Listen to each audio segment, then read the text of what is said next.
All right, guys. Well, we're up here at the Herb Chambers Flagship Motorcars, and it's primarily a Mercedes dealership. And who couldn't ignore a classic Mercedes like this? And I come to find out he's a Waltham native, Richard Doucette. Richard, thank you for showing us this car. Tell us a little bit about this. What year is this? This is a 1976 Mercedes 450 SL, and when I saw it, a friend of mine and I looked at it, and he actually bought it, and we'd never seen the color before, and it looks like pumpkin or orange, but we're told that it's actually called English red. English red. So it's not any kind of red that you'd see around here. You'd have to go to England to buy it. No. But so is it something that was restored recently, or? It's an original car. The owner was from California. He bought it new in 1976. He drove it under 600 miles a year. It's totally original. He didn't do anything with it. He happened to be a Packard collector, and he didn't really care for this car too much, so that when a Packard collector in Connecticut wanted to buy the Packards, he told him he had to buy the Mercedes as well. And that's how we found it in Greenwich, Connecticut. You gotta be kidding me. And you don't see these kind of Mercedes. Usually you see them in pretty bad condition. You don't see them as beautiful as this. Right. That's what kind of struck my eye. The color's different. Right. The condition's amazing. Right. And, coming to a Mercedes, Cars and Coffee with a Mercedes at a Mercedes dealership, it's pretty nice. So have you gone to a lot of these Cars and Coffees? I love to come to them because there's always new cars. So last year, this GT350 was there, and I recognized a lot of people. Herb's a great guy. I love when he does these. He always brings out a wonderful car. He's a car guy. Yeah. And so the fact that he does this, and I think he originally got the idea from his friend Wayne Carini down in Connecticut for Cars and Coffee. I think it's brilliant. You get to look at the new product. I have a newer Mercedes as well as my daily driver, so you would call me a Mercedes loyalist. So anything that Herb has around Mercedes, I'll be there. And he'll be here. So thank you so much for showing us this car. Nice to see you, and hopefully see you in Waltham. Who's gonna write my words to say? Who's gonna find my way? Who's gonna find my way tonight? Who's gonna light my way? So play it on my radio and I'll sing my life away. I don't know how to recall these fading memories and nothing. What is that to amplify the reasons for my youth? All in all, these empty walls are gone. They're nothing without you.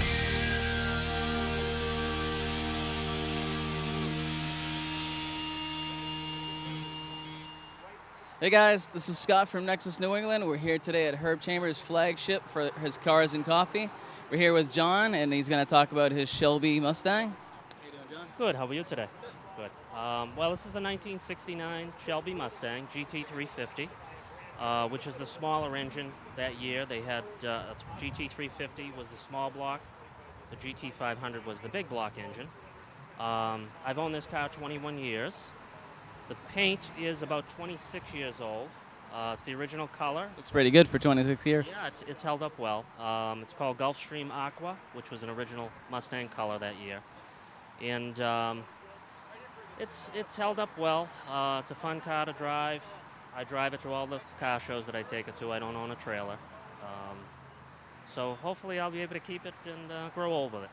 Sounds good. How much have you put into it over the years? Oh, I've added a lot of zeros to the original price of the car, unfortunately, but money well spent.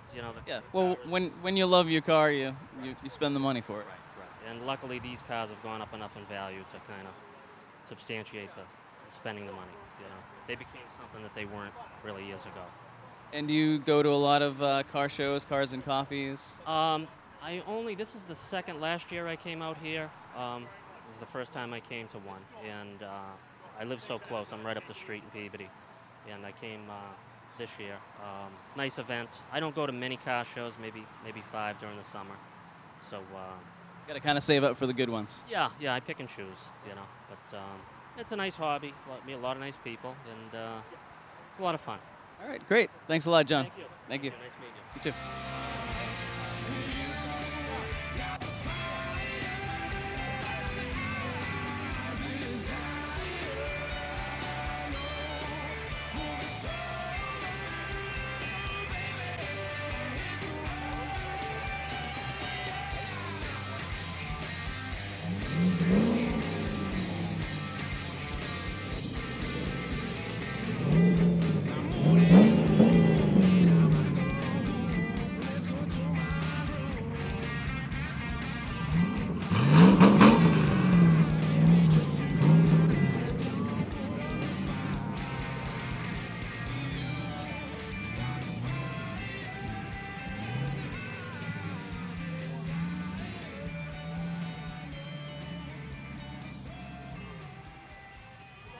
All right, guys. Well, we heard this come in, and everybody turned their head. And come to find out, it's a Factory 5 race car.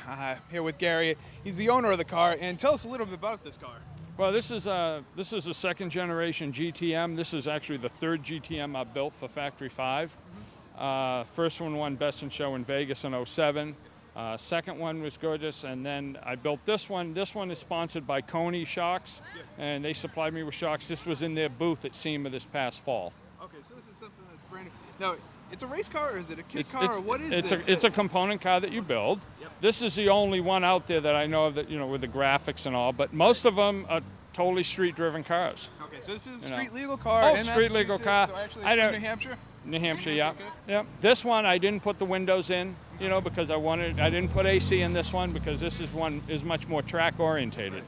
Now, most people know Factory 5 is a Cobra replica kit cars. Exactly.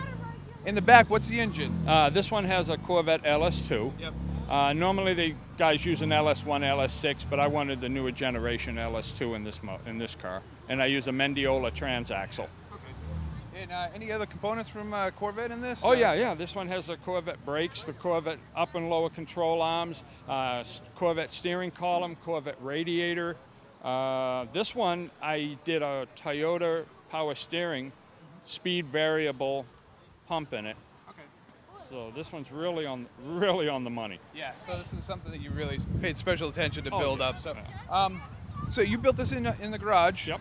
How long does it take from start to finish? Me, I've done them in as little as 100 days, nights and weekends. Oh, wow. But that is subbing out the body work. Okay. That's not me doing the paint or the body work, but that's me doing all the rest of the assembly and things like that. But like I said, I built 13 Factory 5 cars.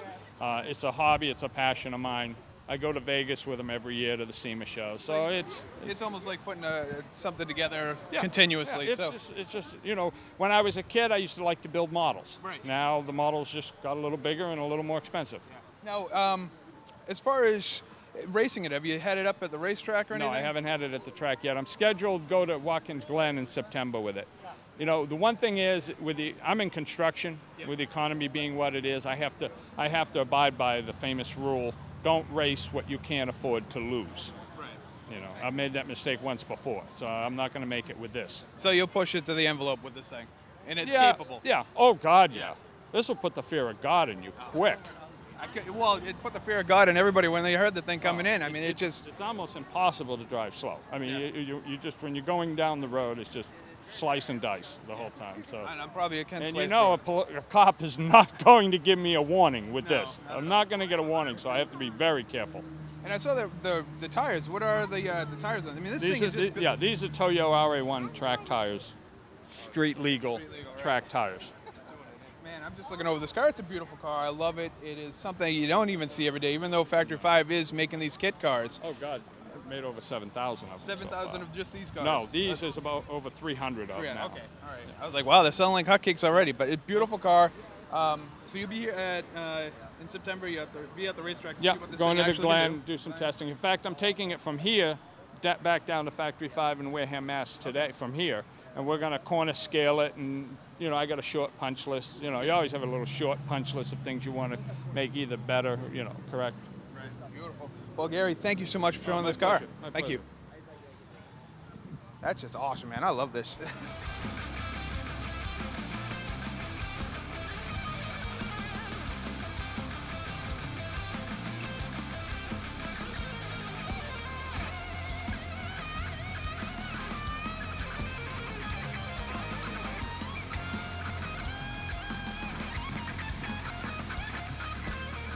Just not feeling right tonight. I'm gonna hit the ground. Guess I'll just fake it till I shake it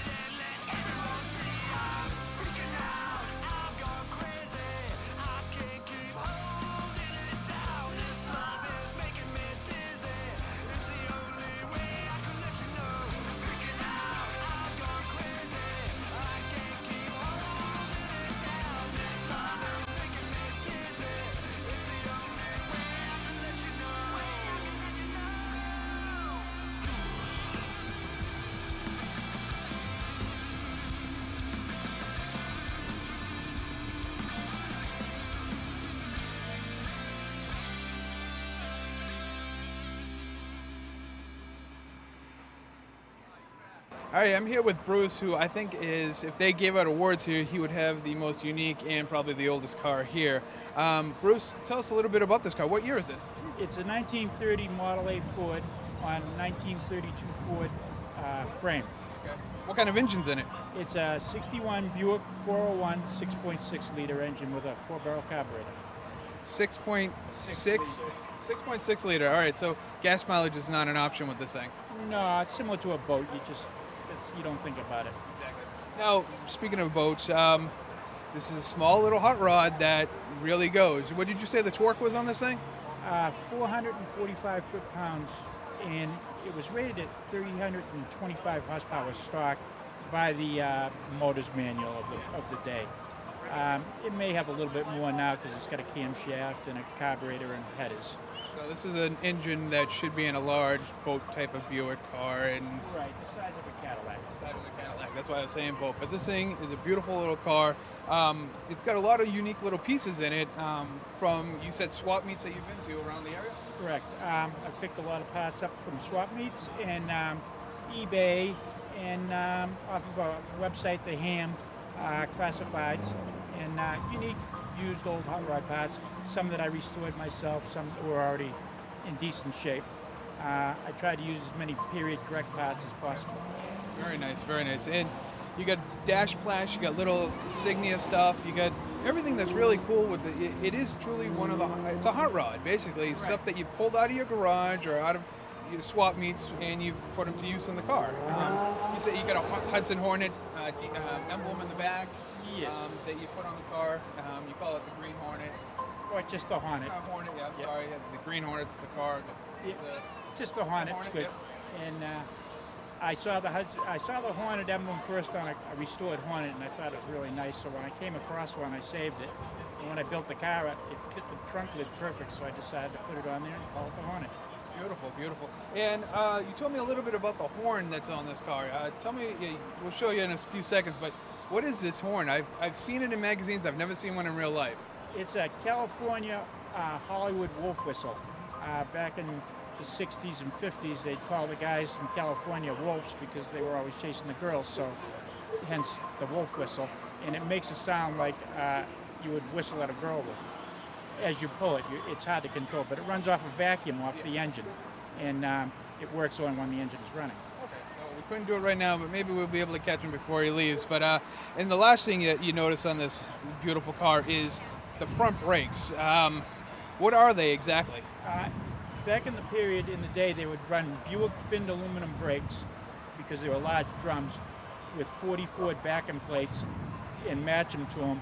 And the aluminum gave good cooling for dry lakes racing. Because it's similar to what would have been run in the late 50s, early 40s, right through the 50s, post-war on the dry lakes of California for speed trials and whatnot, or just hot rodding around town.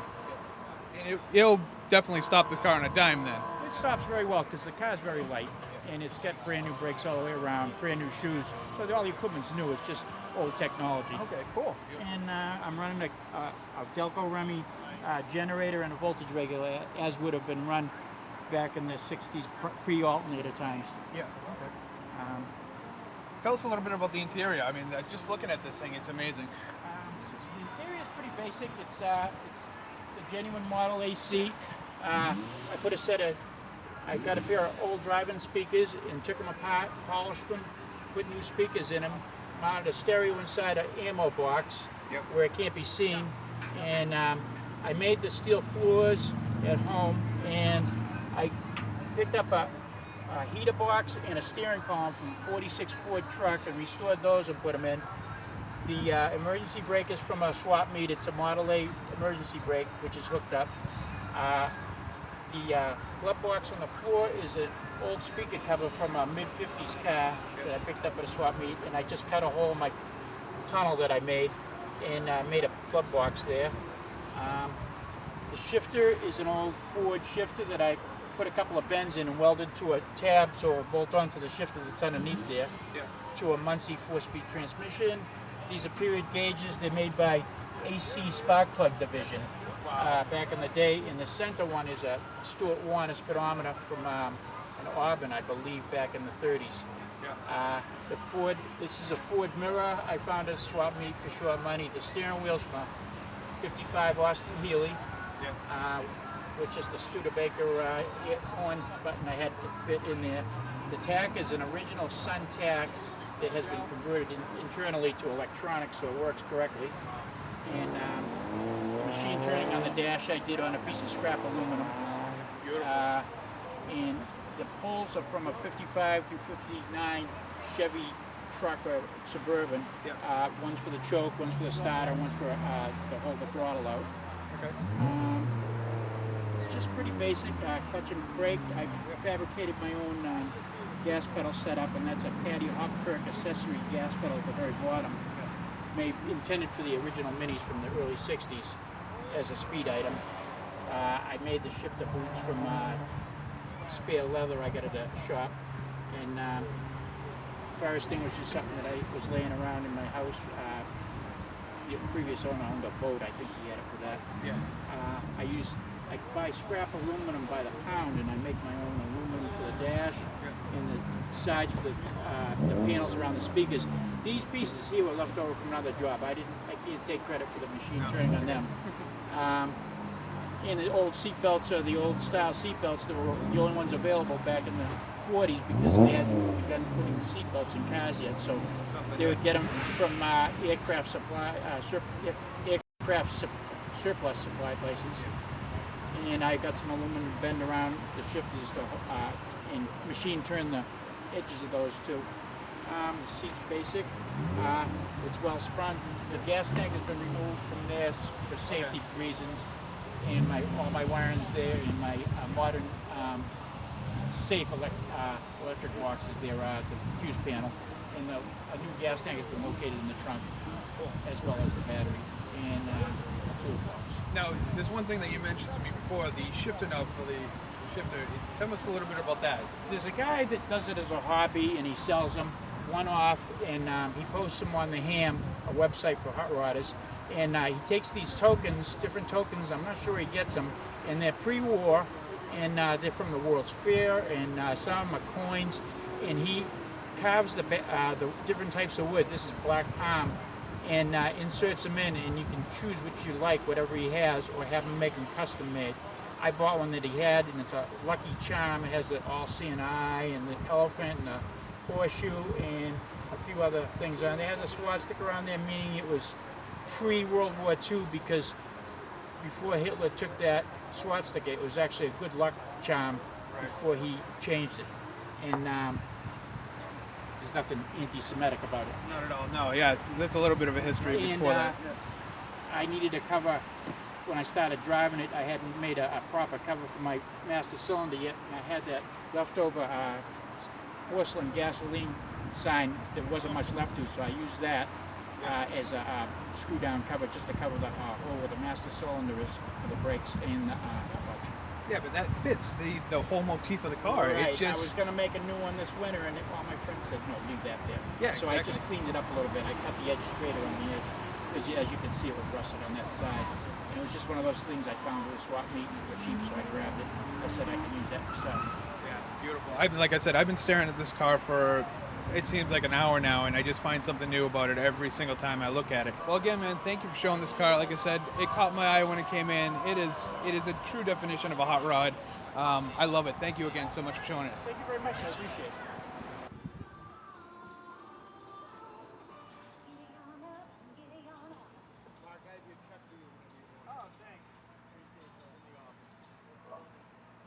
Hey guys, we're here with Brian, and he's going to tell us a little bit about his Z28 Camaro. How you doing today, Brian? Good, you? Right here we have an original Z28, 69, original 302 engine to it. When I got it, the engine was actually a little bit seized up, so we had the engine rebuilt, but it had a restoration 10 years ago. It is a original gauges. Material got redesigned a little bit with the Hans tooth to it, but it drives great. It's a nice little fun car to have. Beginning of a nice little collection. Where did you pick it up? I picked up at Meekum down in Kissimmee, Florida. Yeah, Meekum Auctions. Yeah. About 4 years ago, January. I watch that show all the time on, I think it's Velocity. Yeah, It's an amazing event to go to if you ever get the chance to go. It's about 1,700, 2,000 muscle cars. For a gearhead, it's paradise. So did you get this one for a pretty penny, or? I actually got a very good deal on it, and then once you add in fixing the motor and whatnot, it equaled out, but it has increased a lot since. But it's definitely worth it for you. I wouldn't have changed anything for the world. And have you entered it in any other car shows, or? Not yet. I do plan on doing a little bit to it to kind of bring it back to a couple little things to showing it around. But I do plan on going to Endicott Estates the end of July.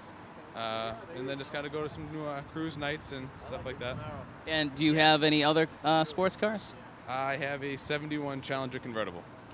Very nice. With black interior, black top, 4-speed to it, pistol grip shifter.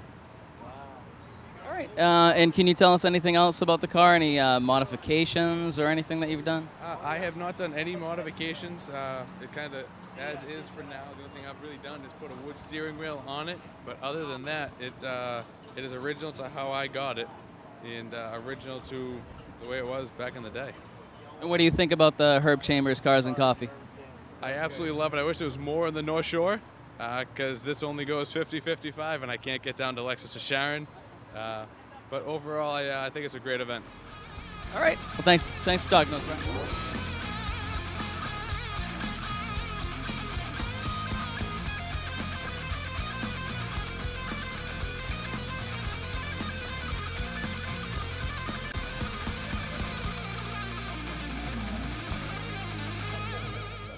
And we've got a beautiful Mercedes, and it's an iconic Mercedes. When you say Mercedes, you usually think of the gull wings, and we have a beautiful example behind us. Just tell us a little bit about this car. Well, the car is all original. If you take a look at the interior, first of all, the car only has 30,000 original miles. Yeah.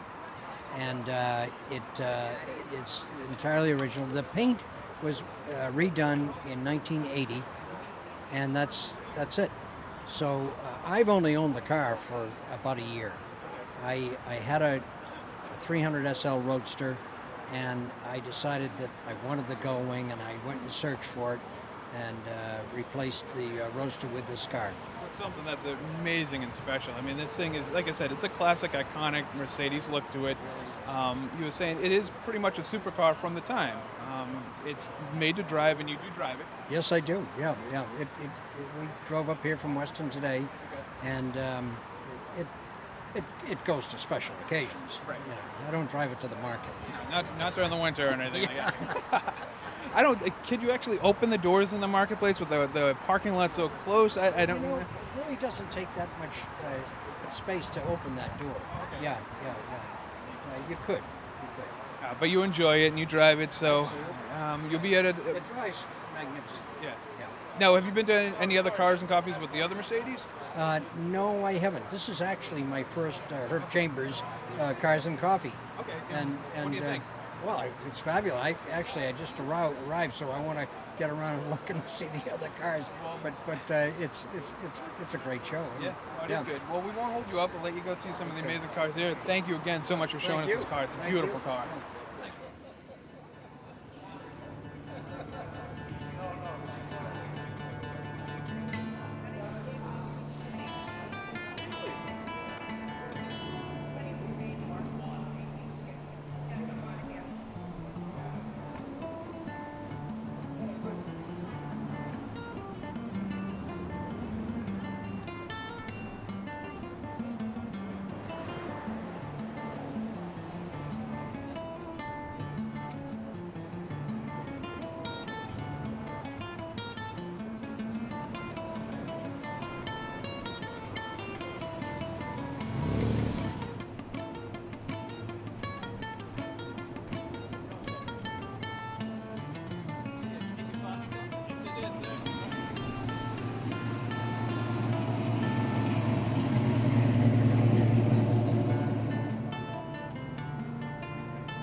The night is young.